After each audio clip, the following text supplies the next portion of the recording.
জান্নাত অধিকারী হয়ে আল্লাহর তৈরি জান্নাতে যাওয়ার তৌফিক দান করে সবাই বলেন আমিন। এই যে নফসের কথা বললাম, একটা ঘটনা উদ্দেশ্য এই জন্য বলবো। দেখেন তো, নফসে আম্মারার কাজ কি? নফসে আম্মারা আপনার সাথে আছে নাই, আমার সাথে নাই। নফসে আম্মারার কাজ হলো কি? খালি গুনাহের কাজের দিকে আপনাকে ইঙ্গিত করা, আপনাকে নির্দেশ করে গুনাহের কাজ যায়। এই শিক্ষার গায়ে তো গরিব হয়ে যাবে গা ছোট। ইন্নাল্লাহ ইয়া'মুরুকুম আন তু'আদ্দুল আমানাত আশ-শাইতানু ইয়া'iদুকুমুল ফাকর ওয়া ইয়া'মুরুকুম বিল ফাহশা। কোরআনে কারিমে শয়তান মানুষকে দরিদ্রতার ভয় দেখায়, যে খারাপ কাজের আদেশ করে। যদি তুমি সুদ খাও, যদি তুমি ঘুষের উপর টাকা লাগাও, সুদের উপর টাকা লাগাও, তো গরিব হয়ে যাবে, তোমার টাকা তো পারবে না। খালি খারাপ কাজের আদেশ করে। আর আল্লাহ তাআলা বান্দাদেরকে আদেশ করে ন্যায় ইনসাফ আদল ভালো কাজ করা। বলেন সুবহানাল্লাহ। আল্লাহু ইয়াদউ ইলাল জান্নাহ, আল্লাহ ডাকে তোমাদেরকে জান্নাতের দিকে। আল্লাহু ইয়াদউ ইলা দারিস সালাম। সুবহানাল্লাহ। আল্লাহ তোমাদেরকে আহ্বান করতেছে শান্তির দরজা দিয়ে ঢোকো জান্নাতে। সুবহানাল্লাহ। আল্লাহু আকবার। ভারতবর্ষে একজন আল্লাহর ওলি ছিল, যার নাম ছিল সুলতান নিজামউদ্দিন আউলিয়া রাহমাতুল্লাহি আলাইহি। নাম কি ছিল? নামটা বুঝতে পারেন? আল্লাহর ওলির নাম ছিল। তিনি বাদশাহ ছিলেন, তিনি আল্লাহর ওলি ছিলেন। বলেন সুবহানাল্লাহ। সুলতান নিজামউদ্দিন আউলিয়া তিনি বিশাল বড় রাজ্যের মালিক ছিলেন, সুলতান ছিলেন, রাজা ছিলেন, বাদশাহ ছিলেন। আবার লক্ষ লক্ষ মুরিদের পীর সাহেব ছিলেন। বলেন সুবহানাল্লাহ। এই সুলতান নিজামউদ্দিন আউলিয়া রাহমাতুল্লাহি আলাইহি যখন মওতের সন্নিকটে পৌঁছে গেলেন, এমন অবস্থায় হঠাৎ করে তিনি বেহুশ হয়ে যান।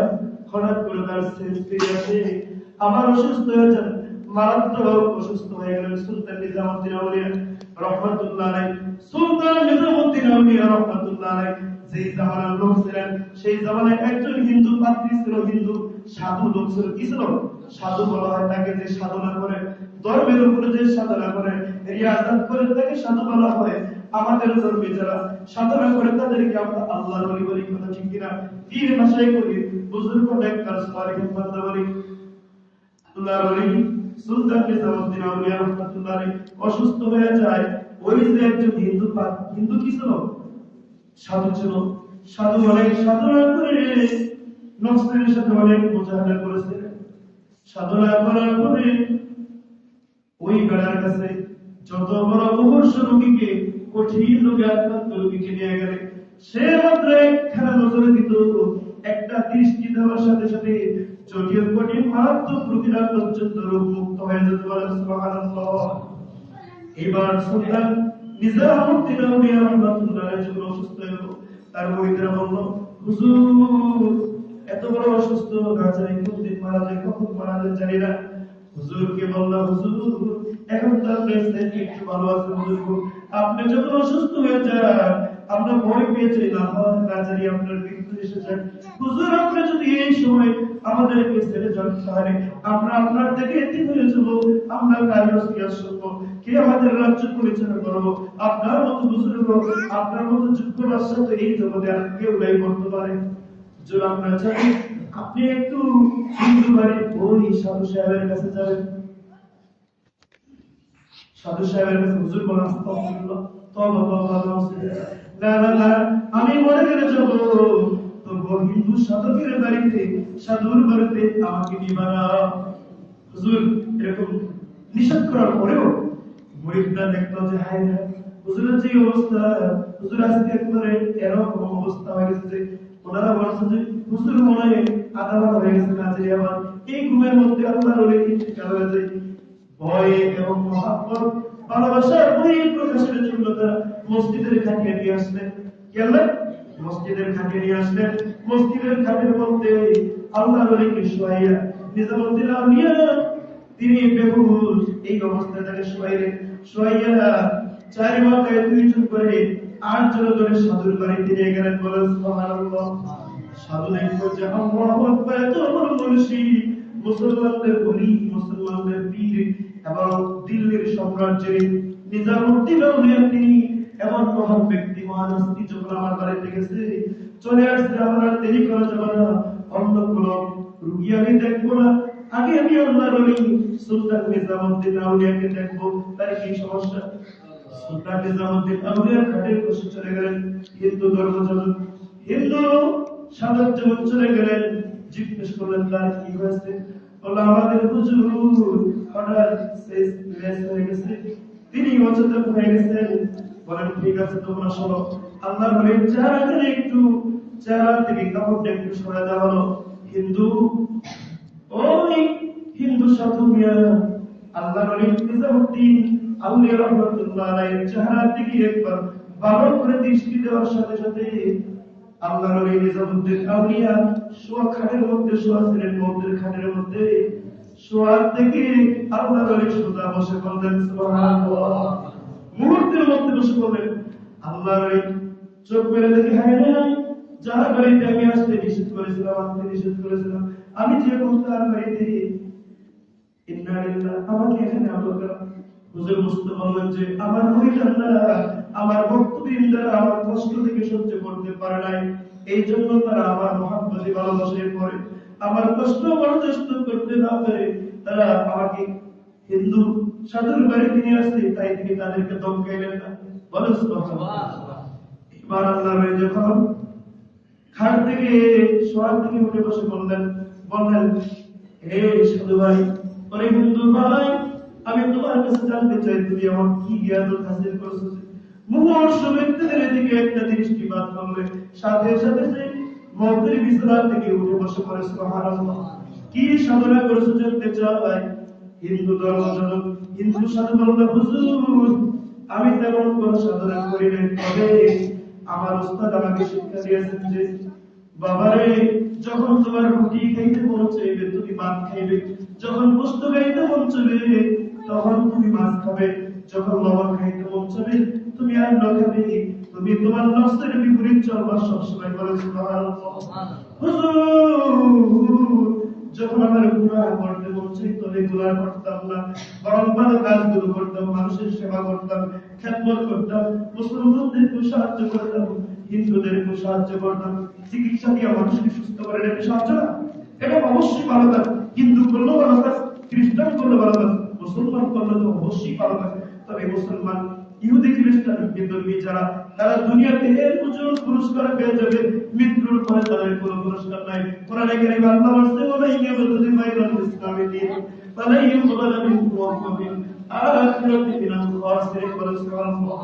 ফালাই ইয়াবতাদি বাইরাল ইসলামি দীন, আল্লাহ রাব্বুল আলামিন বলেছেন ইসলাম ব্যতীত অন্য কোন ধর্ম আল্লাহর কাছে মাকবুল নয়, গ্রহণযোগ্য নয়। ফালাই ইউকবাল মিন, সেই ধর্মগুলো কখনো আল্লাহর কাছে কবুলিয়ত হবে না, কবুল হবে না। বলেন সুবহানাল্লাহ। অহুয়া ফিল আখিরাতি মিনাল খাসিরিন, ইসলাম ধর্ম ছাড়া অন্য ধর্মে যারা দীক্ষিত তারা পরকালে হবে ক্ষতিগ্রস্ত। বলেন নাউযুবিল্লাহ। আমরা মুসলমানের ঘরে জন্ম নিয়েছি, ইসলাম ধর্ম গ্রহণ করে ঈমান আনয়ন করেছি, মুসলমানের ঘরে জন্ম নেওয়ার কারণে মসজিদে আসতে পারছি, এই জন্য শুকর আদায় করে বলি আলহামদুলিল্লাহ। আল্লাহ বলেন বাবারে তুমি কি রিয়াজত হাসিল করেছো আমাকে বলে হুজুর আমার উস্তাদ আমাকে কোন শিক্ষা দিয়েছেন যে বাবা সব সময় নফসের বিপরীত চলবা, এই একটা কথার উপরে আমি আমল করার কারণে হুজুর যত ধরনের যত বড় মারাত্মক কঠিন রোগী হোক না কেন তার দিকে একটা দৃষ্টিপাত দিয়ে একটিবার তাকাইলে, একটি দৃষ্টি দিয়ে তাকাইলে সাথে সাথে আল্লাহ রাব্বুল আলামিন মুহূর্ত ব্যক্তিকে অসুস্থ করে দেন। বলেন সুবহানাল্লাহ। ও আল্লাহ নবী, আমি এই জন্য আপনার উপর একটা দৃষ্টি দিয়েছি, সম্পূর্ণ মনোযোগ এনে মনোযোগ সহকারে আপনার উপর দৃষ্টিপাত করার সাথে সাথে আপনি মন্দির খাটের থেকে শোয়া থেকে বসে পড়েছেন। সুবহানাল্লাহ। তো হুজুর বললেন আয় রব্বুল আলামিন, যেই লোক আমার শারীরিক সুস্থ করে দিল, শারীরিক সুস্থ করে দিয়ে আমাকে যে উপকার করলো, এই হিন্দু লোকটাকে যাতে আমি একটু সাহায্য করতে পারি। আল্লাহ কোরআনে বলেছেন হাল জাযাউল ইহসানি ইল্লাল ইহসান। বলেন সুবহানাল্লাহ। ইহসানের বদলা, কৃপার বদলা, দয়ার বদলা, দয়া ছাড়া আর কিসের দ্বারা হতে পারে? ওয়ালে মুকদ্দার করে আল্লাহ কষ্ট করে বান্দারা যে তোমার 1 টাকা দিল তুমি তোমার 1 টাকা দিতে হবে, যে তোমার 2 টাকা দিল তাকে তো তোমার 3 টাকা দেওয়া দরকার, কমপক্ষে তো তাকে 2 টাকা দিতে পারো। আল জাযাউল ইহসানি ইল্লা ইহসান, ইহসানের বদলা, ইহসানের প্রতিদান ইহসান ছাড়া কোনো কিছু দ্বারাই হতে পারে না। বলে সুবহানাল্লাহ। এই জন্য আল্লাহর নবী বললেন, আল্লাহ যেই হিন্দু সাধক আমার কল্যাণ করলো, আমার সুস্থ করলো শারীরিকভাবে, আল্লাহ শুধু আত্মার রোগে রোগান্বিত হলো, তুমি তোমার বান্দাকে হেদায়েত দান করো। বলেন সুবহানাল্লাহ। আল্লাহর নবী বলে দোয়া করে। আর হিন্দু সাধুকে জিজ্ঞেস করতো, যে সাধু জীবন মরণ তুমি তোমার নফসের বিপরীত চললা, এর কারণে আল্লাহ তাআলা তোমাকে এমন পাওয়ার দিয়েছে, তোমার একটা দৃষ্টির কারণে মানুষ ব্যক্তিরা সুস্থ হয়ে যায়। বাবারে, তোমার কি এই মুহূর্তে মুসলমান হইতে মন চাই কিনা? বলেন সুবহানাল্লাহ। সে বলছে না, তুমি মুসলমান হইতে যদি মন না চায়, কালেমা পড়তে কেমন চাই? বলে হুজুর না। বলেন তাহলে তুমি তোমার গরুর কথা, তুমি তোমার উস্তাদের কথা মানলা কোথায়? আল্লাহ রহিম আগে দোয়া করে রাখছে, আল্লাহ কাছে মনে করে রাখছে, ও আমার একটা কল্যাণ করছে, আমি যদি করি না, কল্যাণ না করি তাহলে নিয়েও খারাপ হয়ে গেল। ইন্টার ইনসান না তো মানুষ পুরো তার রবের অকৃতজ্ঞ, তার যার মুখ খেলাম তার মুখ খেলেন না, এটা কি হয়? তিনি বললেন, আল্লাহ তোমার বান্দারে তুমি আত্মিক যে রোগ আছে, কুফরির, শিরকের, এগুলো থেকে পবিত্র করে দাও। আল্লাহর দোয়া করলেন। আর হুজুর বলেন, তাহলে তুমি তোমার গুরুর শিক্ষা মানলা, আদেশ মানলা। এইবার কিন্তু আল্লাহর নবী সুলতানি জমুদ্দিন আউলিয়া করো, আর দেরি না করে আমাকে কালিমা তৈয়বা পড়াতে সবাই বলেন লা ইলাহা ইল্লাল্লাহ মুহাম্মাদুর রাসূলুল্লাহ সাল্লাল্লাহু আলাইহি ওয়াসাল্লাম।